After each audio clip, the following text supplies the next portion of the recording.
Ken Bennett, democracy relies on trust and verification. Albert Einstein said, "The world is a dangerous place to live, not because of the people who are evil, but because of the people who don't do anything about it." My name is John Brakey, and I serve as Director of AUDIT USA, Americans United for Democracy, Integrity, and Transparency. For over 2 decades, our organization has worked to ensure the accuracy and integrity of vote counting systems.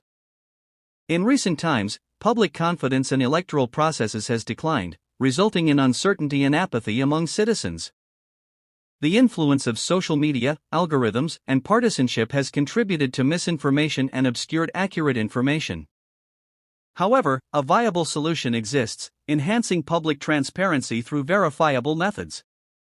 The ballot is the starting line. When people doubt election results, democracy itself is on the line. But there's a way to restore trust, by verifying elections at the precinct level using publicly accessible records. Every county should release a cast vote record (CVR) file by precinct, a spreadsheet where each row corresponds to a ballot, linked to a digital image of that ballot.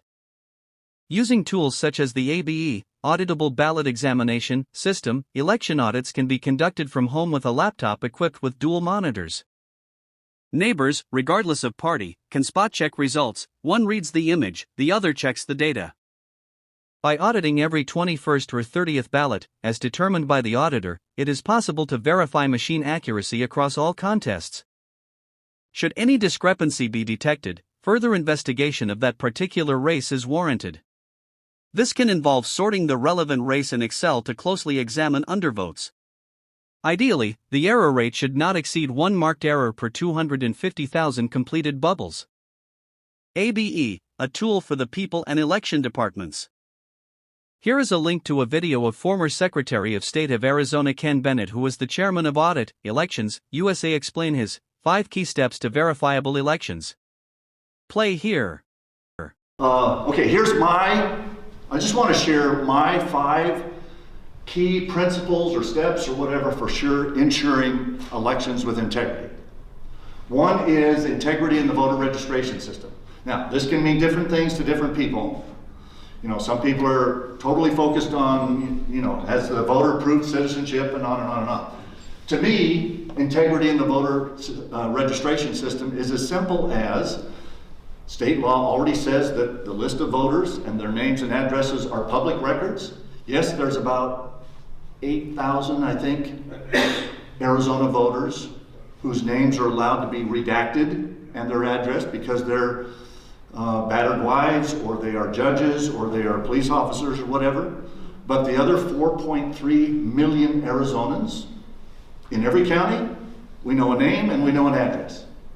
With that level of transparency, you can go to a county and say, okay, in Yavapai County, how many Kenneth Roy Bennetts are there? And even better, you can go to 2150 Ewan Drive and see that, is there a Kenneth Roy Bennett registered there? If so, fine. If there's a Kenneth Roy, and a Ken, and a Kenny, and a Ken Roy, and a Ken R, and then we got a problem. Now, in some rare occasions, there might be a Kenneth Roy Bennett Sr. and a Kenneth Roy Bennett Jr. So just verify that election that I talked about, that we verified the statewide recount. We did this at the Secretary of State's office.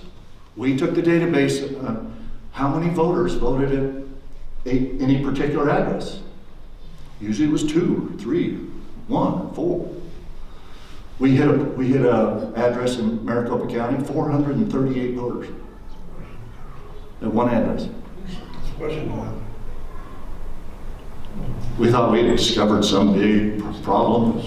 We run out there in our cars. It's a retirement home. And there were 600 people that lived in it, 438 of them voted in the election, no problem. But at least you check. Second fundamental principle is, once you've made sure that the voter registration system is who it is, you make sure that only people from that list are voting.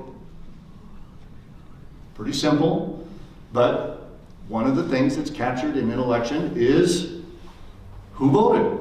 Not how you voted, of course, but did you vote, yes or no? It's called your voter history. And every time an election occurs, every voter in the registration system gets a yes or no as to whether they voted in that election or not. Everyone that voted in an election should have been on the registered voter list. Third is, does the number of ballots equal the number of people that voted? Pretty simple, but needs to be verified. 4, and this is what we're basically here talking to you about today, is we've developed a tool. We're not trying to sell it. We're just trying to make it available. If you don't want to use our tool, there are some other tools around the country. So we are not here as a vendor trying to convince you, to convince the Board of Supervisors to use something. We're just saying that we have a tool available that helps primarily in this number 4 key area. Every time a ballot goes through a machine, the machine takes a picture of it. And then the programming from the election management system is basically looking for black dots in certain key locations on that ballot image. And black dots in certain places mean a black dot here is a vote for Smith, a black dot here is a vote for Jones, a black dot here is a vote for Garcia. This critical step is basically saying, look at the ballot images and then look at the record of those votes that's in a spreadsheet called the cast vote record. A spreadsheet has rows and columns. And each row is a particular ballot. Row number 100 is the 100th ballot that was processed in the election. The columns are Smith and Jones and Garcia and Bennett and Brakey and whatever. And so if you look at ballot 100 and you see that there's a vote for Smith in this race and Jones in that race and Garcia in that race, you go to the cast vote record and simply confirm that it recorded a vote for those people in those races. That's all that's happening here. There's a 5th kind of cherry on the top. If you ever needed to, you can use the paper ballots to verify that the ballot images were captured correctly by the machines. But those to me are the 5 keys for a transparent, trackable, and publicly verifiable election. There's other things that are important as well, but those are the main 5. Here is a cast vote record.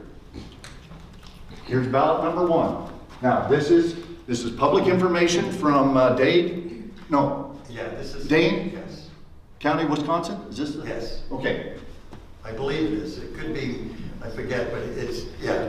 We got 2 counties up here. Yeah, we'll show you some data that's publicly out there. Some counties, and this is not a new thing for some counties across the country to publish their ballot images and their cast vote record. This is from Dane County, Wisconsin. From a race in what, 18, 20? This is 2024. 24? It's just Okay. recent. Okay, so a row on the cast vote record is the ballot. Ballot 12 was the 12th ballot that was processed in that election, and the columns are the choices that they made. We don't know who voted ballot 12, but on ballot 12, they picked Cox and Schiffinelli for governor, they picked Glassman for controller, and on and on and on. And if you pull up the image of ballot 12, and if you have a system, and that's what Abe does, Abe takes a big file of ballot images, which the county keeps, and the cast vote record, and it simply correlates them. And it hyperlinks them so that you can click on one and see if it's reflected in the other.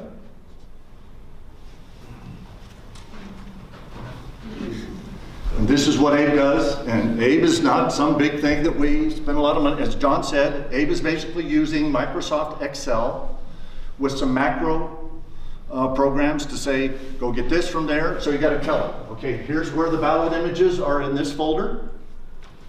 The cast vote record is in this folder. We want you to put those together and give us the results in this folder. And that's all Abe does.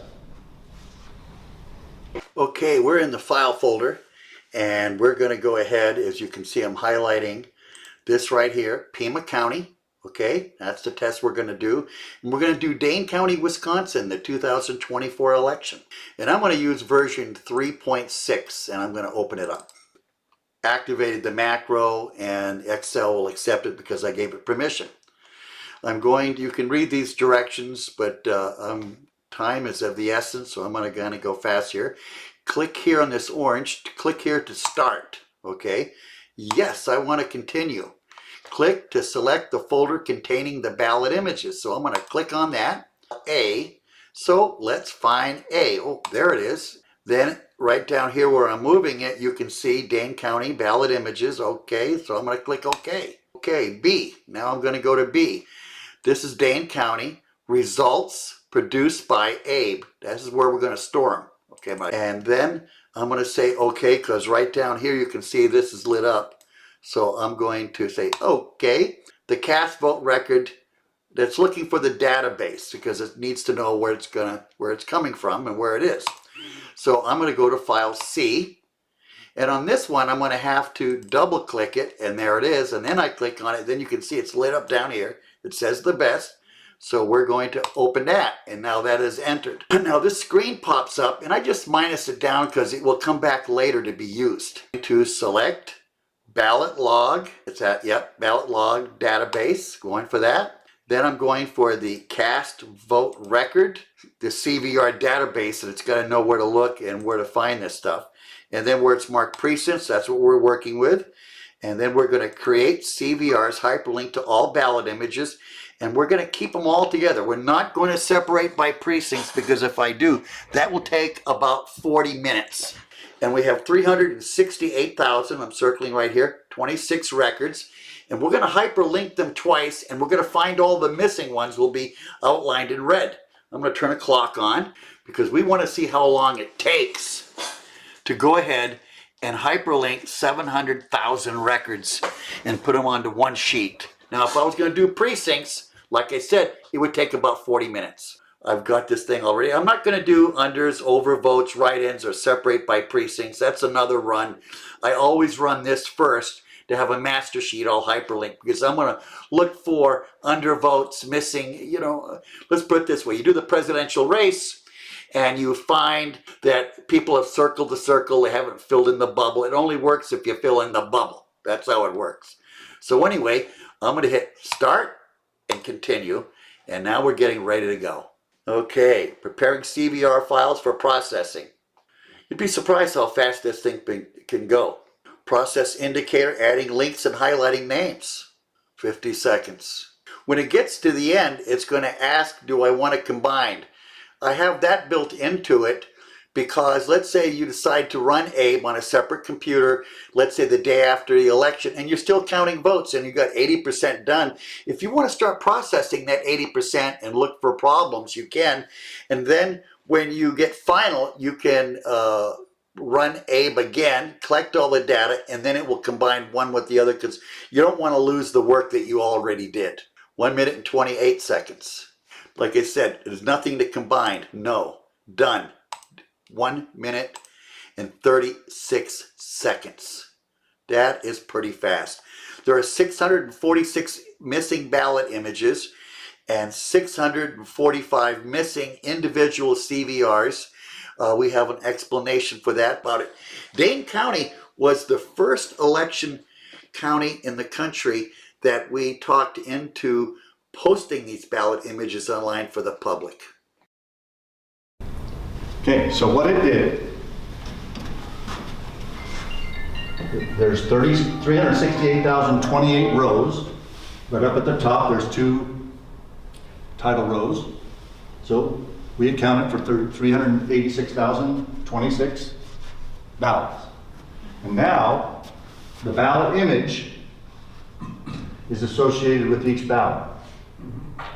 And you can click on that image and see the ballot image and see that did they vote for Harris or Trump, or did they vote for Baldwin or Olson, and now you can basically side by side on a screen, you can look at a ballot image and make sure that the votes on that ballot image were correctly recorded in the cast vote record. Next, what I'm going to do is something that I think is just quite incredible.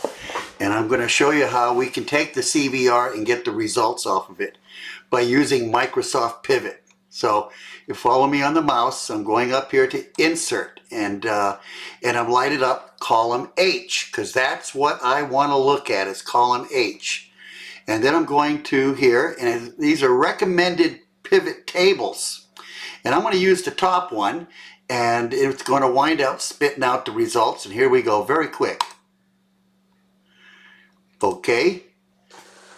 And now it's going to open up a new tab, and here it is. Now, what is incredible about this is, first off, you see it matches 368. We know we have that many records, and then I'll have a chart over here eventually in the next slide that will show how this thing all matches up. But what's really slick, you can see is sheet 1 now. I'm going to move it over here, and its results. Now, let's take a look. Wow, this is a pretty heavy result, but this is incredible. Watch this. I'm going to click on the number, and let's say, well, gee, there was what? Let's look at undervotes. There was 1,410. I'm going to click on that. Wow, look what it just did. It just opened up all of them with undervotes, and it's telling me where they are, that I could go ahead and identify and take a look and see, gee, is that a real undervote or no? And I don't look at undervotes this way, but on a close race that's really close, you can segregate all those undervotes and take a look at them. So I wanted to show you that. There has 3 rows up here on the top, okay? Now we're going to pull it down to here, and it says that we have 1,410. Is that correct? Let's take a look. This one, 1,410. That is correct. So now you've put all of the undervotes in one place, and you can go through and look at it. And we're going to see some examples in just a couple more slides of how undervotes occur, sometimes intentionally and sometimes unintentionally by the vote. And if you have a race that's decided by 2 or 3 votes, you may find some undervotes that were actually, Arizona's a voter intent state. If there's a question, the county election officials have to try to decide what was the intent of the voter. We'll see that here in a second. Another thing though that you get is you get some information about the different kind of ballot styles.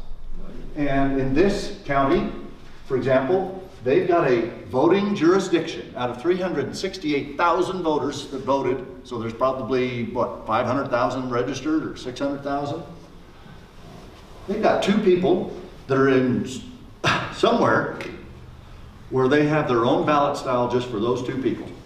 Because they're in this city council race, but they're in that supervisor district, and then they're in this school board district, and they're in that water district. And by the time you figure all that, sometimes you end up with 2 people in a district, you got to print a specific ballot style for 2 people. Now, most of the other people, there's 38,000 or 32,000 people that use ballot style 56. These, if you had selected, I want a separate ABE cast vote record by precinct, then you can create it this way, and you can go in and look at each precinct. But I'm going to move forward here. Now, you may have seen there that there were some missing ballot images. Well, in Dane County, Wisconsin, it's a split county, and some precincts are in a different county, and so they have this funky thing in Wisconsin where one county will count the votes for the next county because some of their people are in our, anyway. And so there's Green City and Jefferson County are kind of split between 2 counties. So the counties figure out that the 561 people that are in those areas is the difference between how many votes that were counted and the total that was on the cast vote record. Let me see if I can find the one that here's the one I'm looking for. Okay. This is an example of an election report that would be printed by the election management system. Pima County uses ES&S. So this is an example of a precinct. Now we've jumped to Somerset, Maryland. And this is an AIB report, and you can see that it's coming up with the same numbers. 447 for this governor and lieutenant governor pair, 332, 332. So obviously we're trying to verify the accuracy of one thing by seeing if the results are the same when we run it under a different system. Here's some example of undervotes or write-ins. If you fill in the box that it's a write-in, now two election workers from different parties have to look at it and say, okay, this person wrote in Gregory Padgett. Was Gregory in Arizona? You can be a write-in candidate, but you have to do certain things to be a qualified write-in candidate, and then we'll count votes for you. If you're Jonathan Tyler and you just wrote in your own name or your brother's name or somebody, and you're not a qualified write-in candidate, we don't count votes for them, and we don't count none of the above, and usually the biggest one is Mickey Mouse. And Donald Duck usually takes second. So there's write-in issues. Here's an interesting example of a voter in Maryland was voting on all of these constitutional amendments. And instead of filling in the bubble, circled. Oh, these were candidates. Circled the name and circled the bubble. Did that 14 times. On 13 of the 14 times, no mark crossed through the bubble, but on one of them, it did. And so it only recorded a vote for that constitutional amendment. All these other votes for this voter were as though they had not cast it. So if you had a race though that was decided by one or two and you had to go back and look at the write-ins or these undervotes, these would be undervotes. Here's overvotes. Vote for one and they voted for two. Vote for one and they voted for five, or four, or whatever. Now, if they fill in the bubble, the same for everybody, you can't tell which one they, but maybe you hit one that has a hesitation mark where they touched the pen, lifted it up, and then said, oh no, I really wanted Dan Cox. Would you count that as a vote for Dan Cox? I would. If I was sitting at a table and somebody said, we're trying to determine voter intent here, I'd say Dan Cox. If I go back, I can't tell whether the mark for Dan Cox and the mark for Wes Moore are about the same. I can't tell that. But on that one, this might help you determine that if the adjudication people decided that this vote went to Dan Cox, okay, we're good with that. There's overvotes. I'm going to go a little quickly here. This is another report that comes out of an election management system, Somerset County, Maryland, 6,958. I think this was, John picked this one because you can show it, you can do something with 6,000 or 7,000 voters in a few seconds. And you can check by precinct, and I don't know how many precincts they might have had, and pick up what we're talking about. Now you can hyperlink a ballot image and the cast vote record. And you can say, over here, there is a vote in this race for Terry Evers, or Tony Evers. Tony Evers was reflected as the vote recorded in the cast vote record. In this race, is it Josh Call for Attorney General? Yes. What's on the ballot image matches the cast vote record. You want to do that on one ballot? You want to spot check every 15th one? You want to pick a whole precinct and go ballot by ballot? Or do you want to check all 6,942 or wherever they were? Other kind of examples where that person their vote was not counted because they circled the circle instead of getting a mark of blackness inside the circle. And if Donald Trump lost or won in this jurisdiction by one vote, that'd be a big deal. That's it. ABE is a simple Excel macro that links ballot images to CVRs. It lets people and election departments audit results quickly, securely, and independently. Elections. Play here. With ABE, you can hyperlink 350,000 ballots to their records in under 3 minutes. Generate 247 precincts in Excel spreadsheets for auditing purposes using a computer with an i7 processor and 64 GB of RAM, completing the task in under 45 minutes. Review overvotes and undervotes to resolve voter intent issues. Done with speed and accuracy that you visually see and verify. The system is secure and efficient, operating independently without direct connection to any election management systems, EMS. ABE functions solely as a standalone computer, receiving data from the EMS exclusively through an air-gapped network.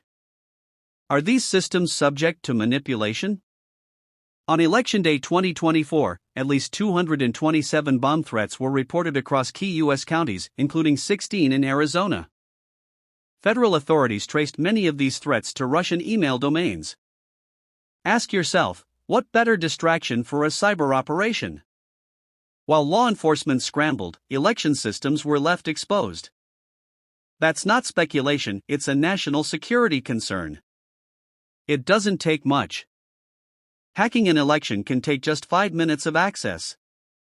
With tools like a USB utility knife, a person could take over an election management system, EMS. Plant self-activating malware. Use hidden Wi-Fi or Bluetooth to transmit results. Leave no human-readable trace. Cybersecurity expert Ray Lutz warned of this exact threat. A USB hacker tool could change virtually any election result, given access. Read Ray's full report. Why ABE matters. ABE exposes fraud by comparing the ballot image and spreadsheet. If they don't match, something's wrong. 30 days following the election, auditors who have completed their audits and submitted their results should be permitted to select several images, schedule an appointment, and require the election official to locate the appropriate box. The operator would then open the box, photocopy the relevant ballot, and compare it to the auditor's copy as a final verification step. This process aims to provide additional assurance regarding the integrity of the election. What trust looks like. When people trust elections, voter turnout rises. Trust comes from evidence, not secrecy. Better candidates step forward. Election officials gain public respect and support for running elections that are transparent, trackable, and publicly verifiable. Why we named our program ABE. Publicly verifiable. Abraham Lincoln, who understood what we now face today. Lincoln warned that America's greatest threat would not come from abroad, but from within. Let them know the truth, and the country is safe. Abraham Lincoln. In 1838, he told the Young Men's Lyceum, "If destruction be our lot, we must ourselves be its author and finisher. As a nation of free men, we must live through all time or die by suicide." Lincoln knew that the real danger was internal division and a loss of shared truth. Learn more and take action. Visit my Substack, https://johnrbrakey.substack.com. Explore in-depth articles, including techno-feudalism and how it affects elections, legal documents, case studies, and video reports.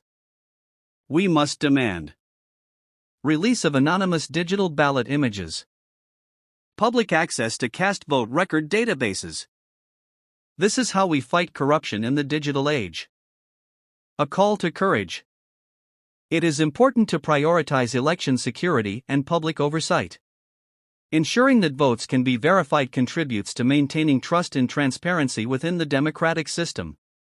Seeing is believing. Let us reject secrecy and instead advocate for ballots over bullets. Truth through transparency.